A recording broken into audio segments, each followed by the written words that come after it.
শহীদ মুজাহিদের স্মৃতিতে ৯ নং মিরসরাই সদর ইউনিয়ন ছাত্র ও যুব সমাজ আয়োজন করেন শহীদ মুজাহিদ স্মৃতি আন্তঃওয়ার্ল্ড ফুটবল চ্যাম্পিয়নশিপ ২০২৪। বাংলাদেশের বৃহত্তম জেলা চট্টগ্রামের মিরসরাই উপজেলার ৯ নং মিরসরাই সদর ইউনিয়নে ৯টি ওয়ার্ড ও ৩টি স্কুল প্রতিষ্ঠান সহ মোট ১২টি দল নিয়ে অংশগ্রহণ খেলার আয়োজন করা হয়। ২ জানুয়ারি শুক্রবার বিকেলে ঐতিহ্যবাহী মিঠাছড়া উচ্চ বিদ্যালয় মাঠে অনুষ্ঠিত হয় ফাইনাল খেলা। তুমুল উত্তেজনার মধ্য দিয়ে খেলায় যখন ১-১ গোলে ড্র হয় তখন টাইব্রেকারের মাধ্যমে ৫ নং ওয়ার্ড ১ নং ওয়ার্ডকে ২ গোলে হারিয়ে বিজয় লাভ করেন।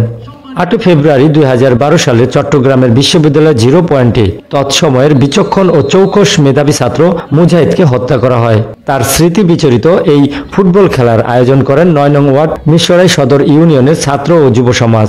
এই সময় খেলায় উপস্থিত ছিলেন মিশরের জামায়াত ইসলামের সম্মানিত আমির জনাব মাওলানা নুরুল কবির, মিশরের পৌরসভার সম্মানিত আমির জনাব শিহাব উদ্দিন সহ জামায়াতের ইসলামের বিভিন্ন নেতৃবৃন্দরা।